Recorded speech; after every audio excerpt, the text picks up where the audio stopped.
this crime crisis somehow getting even more disturbing, with the latest example happening in our nation's capital.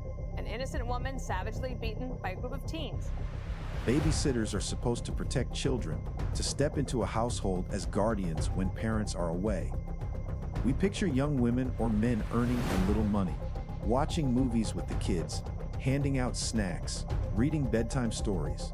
Trust is the foundation, because when you leave your children with someone else, you're handing over everything that matters most.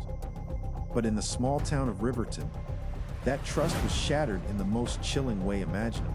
One family thought they had hired a responsible teenager to watch their children. Instead, they uncovered a horrifying secret that exposed not just one babysitter's betrayal, but a shocking truth about what can hide behind a smiling face. This is the story of the babysitter's secret, a tale of innocence corrupted, trust broken, and a discovery so disturbing it left an entire community reeling. A family's routine, it began like any other ordinary suburban story. The Harris family lived in Riverton, a quiet place where neighbors watered each other's plants, barbecues filled summer evenings, and the biggest scandal was when the high school football team lost. Karen Harris, a nurse at the local hospital, and her husband Tom, a delivery driver, were devoted parents to two children, Lily, age 7, and Ethan, age 4. They weren't wealthy, but they were close-knit, and like many working parents, they sometimes needed help. Enter Emily White, a 17-year-old girl from down the block. Sweet, responsible, active in church youth groups, she seemed like the perfect babysitter. Emily had glowing references from neighbors. She loved kids, wanted to study early childhood education, and carried herself with a maturity that reassured nervous parents. Karen and Tom trusted her immediately.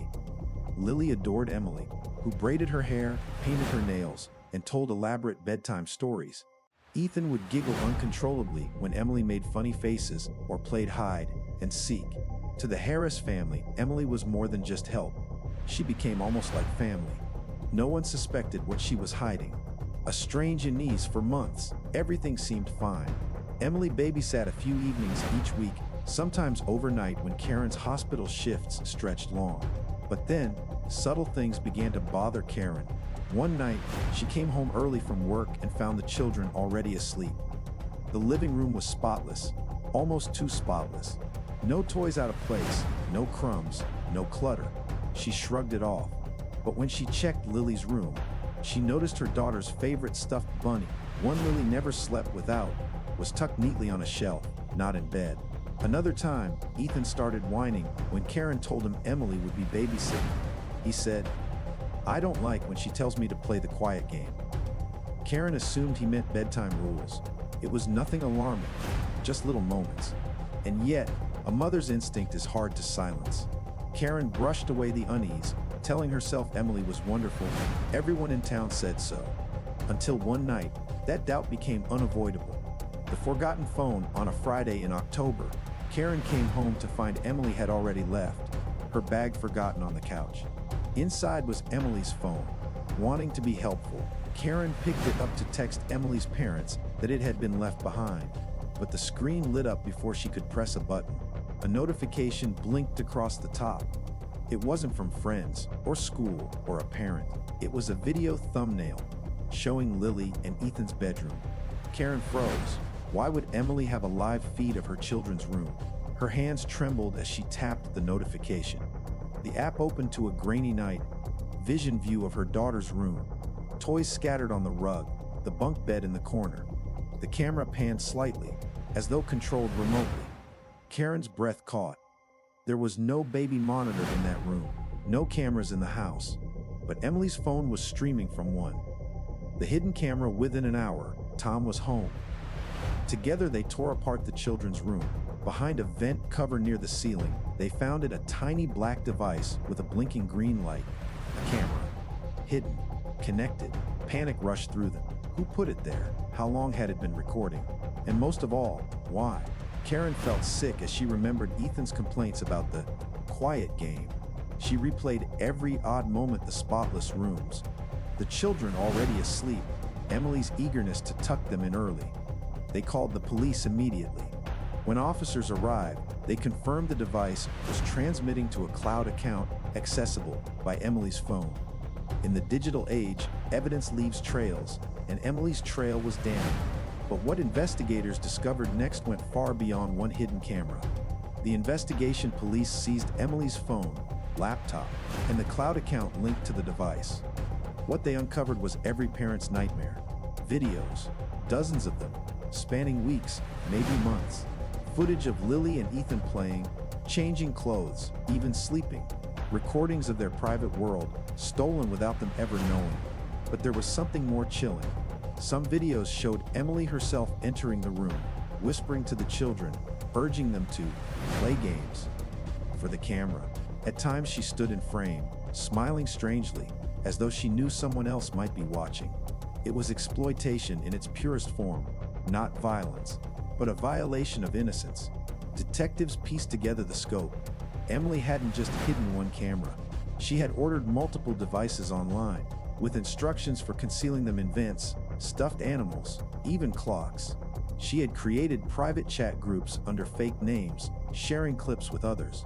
The babysitter every parent trusted was not simply curious. She was part of a larger, darker network. The arrest the day Emily was arrested, Riverton shook. Parents who once waved at her in church stood frozen as police cars pulled up to the White family's driveway. Emily emerged in handcuffs, her face pale, her hair pulled back, looking less like the girl next door and more like a stranger people wished they had never known. The charges were staggering: child exploitation, illegal surveillance, distribution of illicit material. Overnight, Emily went from beloved babysitter to the most despised figure in town. Karen wept when she spoke to reporters. She was in my home. She tucked my children into bed. I trusted her with their lives. And all along, she was. Her voice broke. I can't even say it. Community in panic. The Harris family weren't the only victims. When police dug further, they found Emily had babysat for at least 6 other families in town. Many of those homes had also been bugged. Bedrooms, bathrooms, living rooms, now crime scenes. The community erupted in horror. Parents rushed to check vents, toys, and smoke detectors in their own homes. Children were pulled from babysitters, sleepovers were canceled, and Riverton's sense of safety collapsed overnight. How could she do this? People whispered at the diner, the post office, the church pews. But the darker question lingered in every mind. Who was she sharing it with? The secret online life forensic experts traced Emily's accounts to hidden forums, private servers where users traded stolen footage of children. Emily wasn't just a passive participant. She was active, interacting, boasting about her access. To some users she bragged, "They'll never know. Parents are blind." It was a double life, so stark that even her own parents couldn't comprehend it. Ethan developed nightmares, terrified of being watched. Karen admitted she still checked every vent, every corner of every room, even after police assured her the house was clean. Trust, once broken, is not easily rebuilt.